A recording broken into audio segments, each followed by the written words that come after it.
దృష్టికి మా వినోద్ కుమార్ గారు మా పార్టీ దాదాపు 20 ఏళ్లుగా ఒక అంశంలో పోరాటం చేస్తా ఉంది ఎన్నికల కమిషన్తో.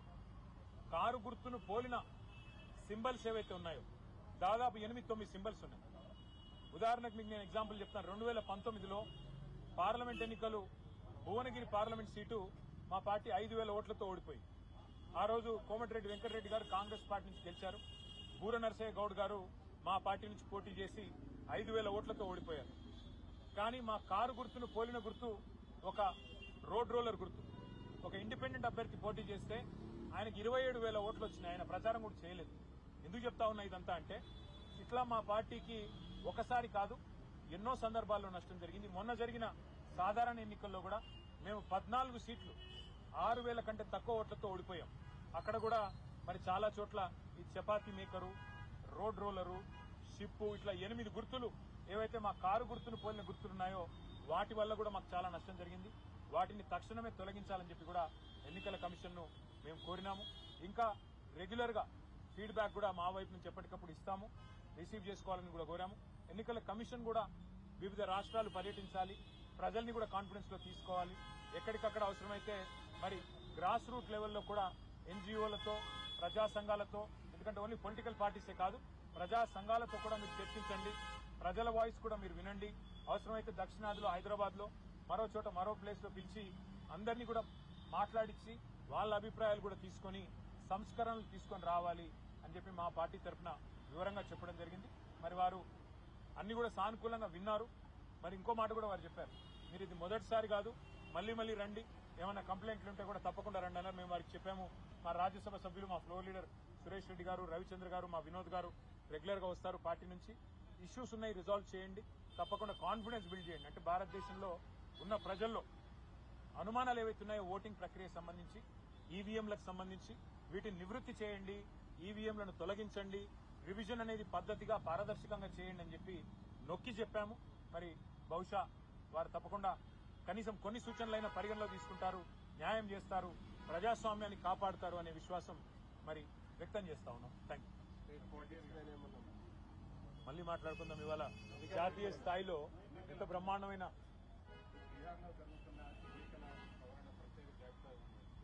దేశవ్యాప్తంగా ప్రజాస్తున్న అన్ని పార్టీలు ఆందోళన చేస్తున్నాయి. సుప్రీంకోర్టులో కూడా చేస్తున్నారు. ఈ విషయంలో మీరు ఇవాళ ఎన్నికల కమిషన్ తీసుకెళ్ళి రాబోయే రోజుల్లో ఈ అంశంలో ఇతర పార్టీలతో కలిసి పనిచేయడం కానీ, లేదు న్యాయస్థానాన్ని ఆశ్రయించడం కానీ, ఆ రకంగా బీఆర్ఎస్ కార్యాచరణ ఉండే అవకాశం ఉంటుంది.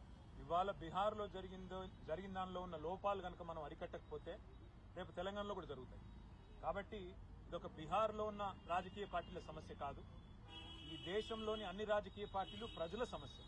ఎందుకంటే ఇంతకుముందు మేము ఎలక్షన్ కమిషనర్ గారికి ఒకటే చెప్పాము, సార్ మీరు ఎవరైనా అనర్హుడికి ఒక ఓటు వచ్చినా పర్వాలేదు, కానీ అర్హుడు ఒక్కరు కూడా ఓటు కోల్పోవడానికి వీల్లేదు. ఆ సూత్రం పాటించండి.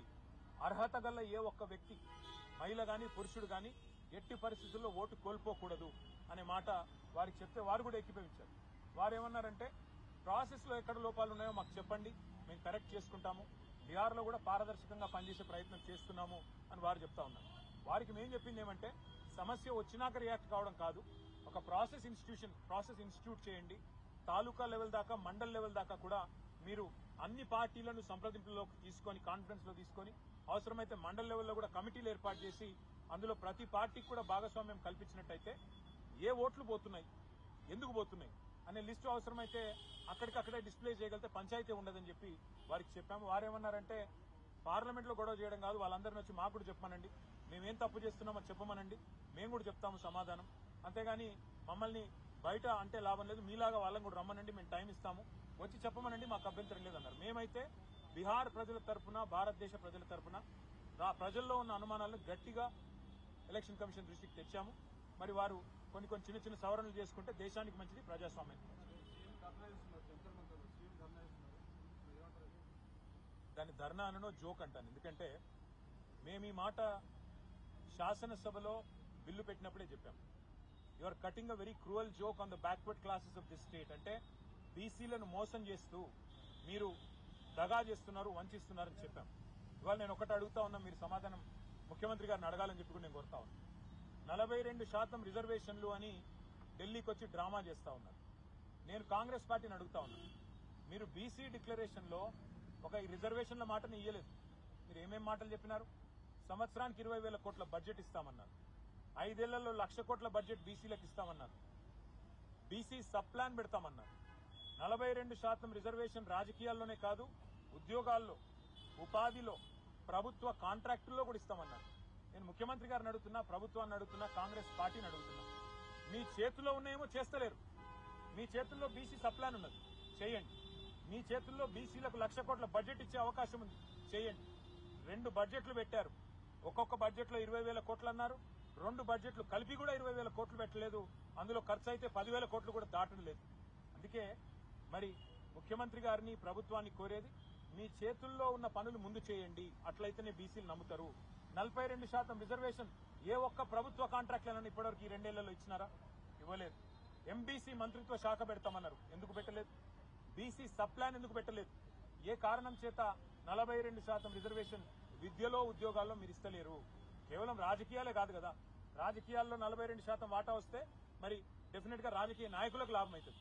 కానీ బీసీ జాతికి లాభం కావాలంటే, బీసీల్లో ఉండే నిజంగా పేదవారికి లాభం కావాలంటే 42%